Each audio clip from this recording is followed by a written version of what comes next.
On December 26, 1943, at 0615 hours, Captain Shogo Takuchi stood beside his Kawasaki Ki-61, manufacturer number 263, at Cape Gloucester airfield on New Britain, staring in frustration at an engine that refused to start. For 8 months, this aircraft had been his personal mount, marked with 2 white fuselage bands of a second Chutai commander, an eagle insignia beside the cockpit, and red 4-pointed stars over its wing gun ports. It had carried him through dozens of demanding combat missions across New Guinea, but on this morning, the temperamental Kawasaki Ha-40 engine refused to fire. At only 25 years old, Takuchi was already the commander of the 2nd Chutai of the 68th Sentai and held 19 confirmed aerial victories. He had mastered the Ki-61 since April, when the unit transitioned from the nimble Nakajima Ki-27 to this new, heavier, more modern fighter. The 68th Sentai had been the first Imperial Japanese Army Air Force unit to receive the Ki-61, deploying to WWII in June, then operating across a patchwork of struggling airfields as the New Guinea campaign intensified. Cape Gloucester, perched on the northwestern tip of New Britain and about 230 miles from Rabaul, served as a forward base for Japanese fighters desperately trying to blunt relentless American bomber raids. By late December, however, the tactical situation had collapsed completely. Intelligence reports indicated that American Marines were preparing to invade Cape Gloucester in a massive amphibious landing, and as a result, Japanese command ordered all serviceable aircraft withdrawn to Rabaul immediately. Takuchi's fighter, however, was no longer serviceable. The Ha-40 engine had been troublesome for weeks, burning excessive oil and running dangerously hot even at idle. The previous day, it had misfired at altitude during a patrol, forcing Takuchi to return early. Mechanics worked through the night, checking plugs, valve clearances, and magnetos, but with no proper tools or spare parts, there was little they could do. At dawn the engine still refused to ignite. At 0640 hours, Takuchi made the difficult decision. He would fly another aircraft to Rabaul. His beloved Ki-61, number 263, would be left behind, camouflaged with vegetation near the runway in a hopeful, but hopeless, attempt to conceal it from the inevitable American capture. Everyone knew it would almost certainly be found. At 0700 hours, Takuchi took off in a different Ki-61, leaving behind the aircraft that had served him faithfully for months. The mechanics pushed number 263 into a grove of palm trees and covered it with cut branches before evacuating with the remaining ground personnel. For 4 days, the abandoned fighter sat hidden beneath the jungle canopy. On December 30, 1943, United States Marines of the 1st Marine Division captured Cape Gloucester during the opening of Operation Backhander. A patrol soon discovered the well-camouflaged Ki-61. Remarkably intact, with its fuselage bands still visible beneath the foliage and the eagle insignia announcing its status as a command aircraft, it became an immediate source of fascination for Marine intelligence officers. Unlike most captured Japanese fighters, typically shot down, burned out, or destroyed, this aircraft was fully intact. Its engine, instruments, and armament remained untouched.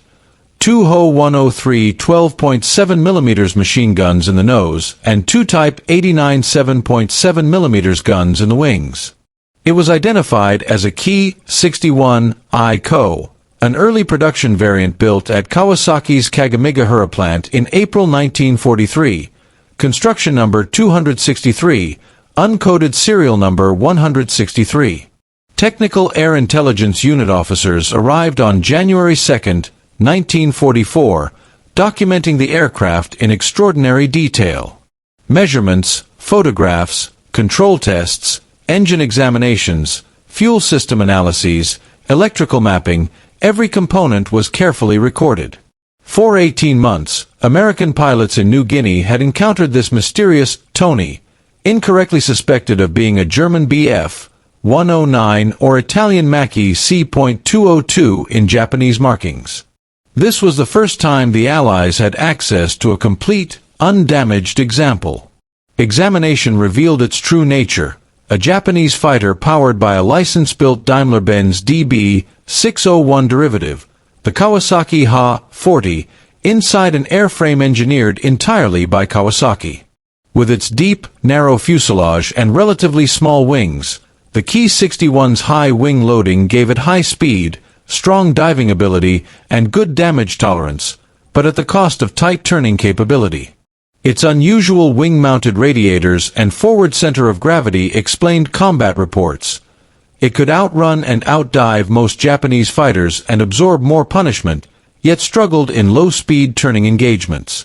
In March 1944, the captured Ki-61 was shipped to Eagle Farm near Brisbane, Australia, where technicians finally diagnosed the original failure: a magneto had died. Once replaced, the Ha-40 engine ran normally. American test pilots flew the aircraft extensively, comparing it to captured Zeros and Oscars. They found it faster in level flight and dives, with better acceleration and heavier armament, but inferior turning ability. It demanded precise energy management, excellent for slashing attacks, dangerous if forced into slow maneuvering. These findings matched the experiences of Allied pilots in New Guinea, confirming long-suspected tactical truths.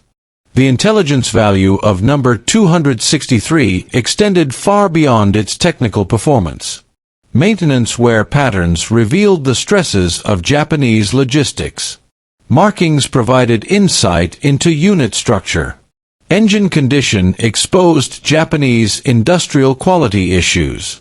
By May 1944, the aircraft was repainted in American markings and designated XJ00003 for further testing. Tactical doctrines for engaging Tonys across the Pacific were refined directly from lessons provided by this aircraft. After being shipped to Naval Air Station Anacostia in Washington, D.C., and further evaluated against American naval fighters, the Ki-61 was shown to be outclassed by types like the F-6F Hellcat and F-4U Corsair, both of which held superior speed, climb, and overall performance. The Ki-61 testing continued through early 1945 until July 2, when number 263 crashed in North Carolina after an engine failure caused by metal contamination. Ironically, the same chronic Ha-40 issues that had grounded it at Cape Gloucester. The wreck was written off, but its intelligence legacy had already shaped American tactics. Captain Takuchi never learned the fate of his aircraft.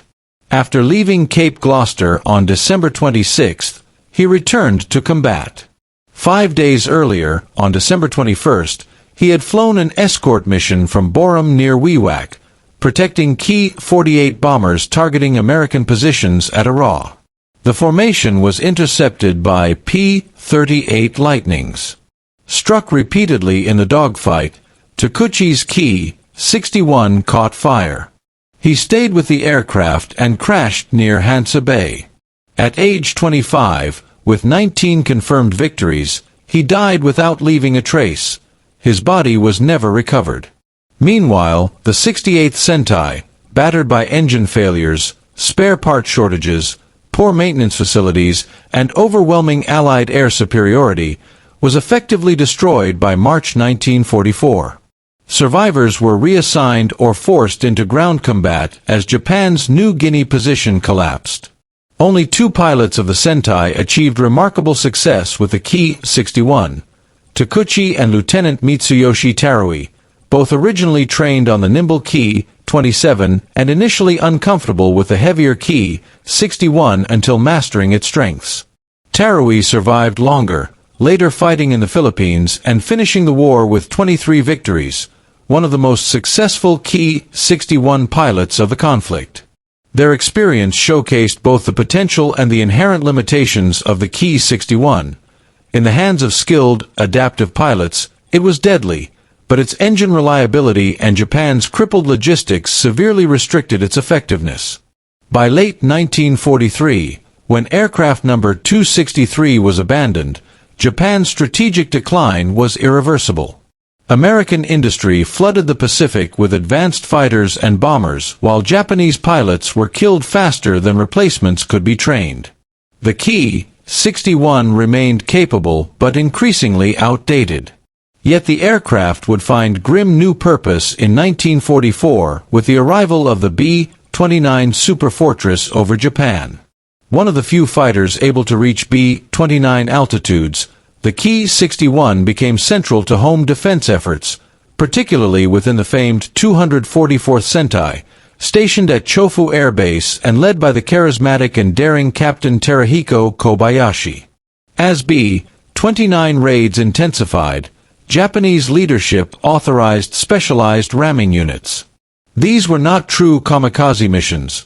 Pilots were expected to strike a B-29's tail or wing and bail out before their own aircraft disintegrated. Nonetheless, survival was far from guaranteed. The 244th Sentai formed the Hagakure-Tai ramming flight. On December 3, 1944, First Lieutenant Toru Shinomiya led a high-altitude interception, diving his stripped-down Ki-61 into a B-29's vertical stabilizer. He sheared the bomber's tail off, survived the violent spin of his crippled fighter, bailed out at 12,000 feet, and landed safely. Other pilots rammed B-29s the same day and survived. Their damaged Ki-61s were publicly displayed in Tokyo, celebrated as symbols of heroic national resistance. The three pilots became the first recipients of the Bukosho, Japan's highest award for valor in World War II. Across late 1944 and early 1945, the 244th Sentai continued ramming and conventional attacks, claiming 73 B-29s destroyed, an inflated figure, but still reflecting significant impact. Kobayashi, the youngest Sentai commander in the Army Air Force, personally led missions and conducted a ramming attack himself in January 1945, destroying a B-29 and surviving to fly again the next day. Other pilots surpassed even Kobayashi's record, including Captain Nagao Shirai with 11 B-29 kills. Despite horrific losses, fuel shortages, and collapsing logistics, the 244th Sentai continued fighting into mid-1945. By April, they began receiving the new Ki-100, a radial-engined evolution of the Ki-61 that finally eliminated the Ha-40's fatal weaknesses. In July 1945, Kobayashi led his pilots in a daring unauthorized low-altitude battle against Hellcats attacking Yokoyama, an act that nearly led to his court-martial but was pardoned by the emperor himself. Kobayashi survived the war and later became a Japan Air Self-Defense Force fighter pilot, dying tragically in 1957 at age 36.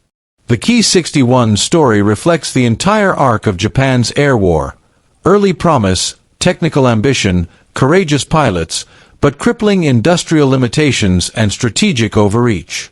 The Ha-40 engine, the aircraft's greatest strength on paper, became its greatest liability in practice. Japan never produced enough spare parts, never had enough trained mechanics, and never solved its chronic reliability flaws.